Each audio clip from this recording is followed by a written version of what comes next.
Kumar Vishwas might find himself perhaps torn between two sides. Kiran Bedi has made it amply evident which side she is on. She is on Anna Hazare's side.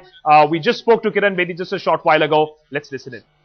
Finally Anna और अरविंद केजरीवाल के रास्ते अलग अलग हो गए। इस वक्त बात करने के लिए हमारे साथ मौजूद हैं किरण बेदी जी। किरण जी, क्या ये फैसला अचानक हुआ या पहले से ही ये तय था?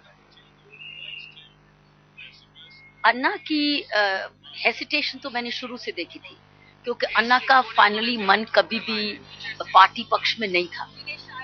तो वही नतीजा हुआ, जैसे वो होता है ना, एक मन स्ट्रॉन्ग निश्चय करते करते साफ स्पष्ट शब्दों में की बात कहने की। अन्ना ने जब हम लोग जंतर मंतर पे बैठे थे तो एक लेटर सर्कुलेट की थी महात्मा गांधी जी की। उसका पहला प्रश्न था, क्या आप तैयार हैं? तो अन्ना ने बड़े कठिन प्रश्न पूछे थे, बेसिकली कहने के लिए कि आप जल्दबाजी तो नहीं कर रहे। लेकिन किस हालत में अन्ना ने किस स्पष्टीकरण दिया ये नहीं, ये अन्ना का ही हो सकता मन। लेकिन मैंने नहीं कभी देखा था अन्ना का मन पॉलिटिकल पार्टी की तरफ कभी भी करते। और अरविंद भी हमेशा ये कहते आए थे कि अगर अन्ना का मन नहीं होगा तो हम नहीं बनाएंगे।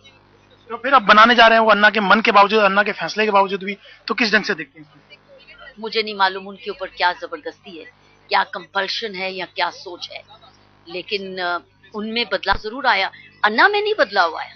जो मैंने देखा है एक निष्पक्ष तरीके से, अन्ना में नहीं बदलाव आया, लेकिन अरविंद की सोच में बदलाव आया पिछले 1.5 साल में। किस टाइप का बदलाव?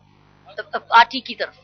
मतलब ओवर एम्बिशियस हो गए थे लोग। ये भी कह रहे थे, बाबा रामदेव ने भी एक बार कहा था कि लोग प्राइम मिनिस्टर का ख्वाब पाले हुए हैं, कि एम्बिशियस हो गए। नहीं, मैं समझती हूँ उसमें अरविंद में बहुत सेवा भाव है, लेकिन वो सेवा भाव मूवमेंट से हटके, शायद उसका मन मूवमेंट से हट गया हो और वो सोचा काफी हो गया।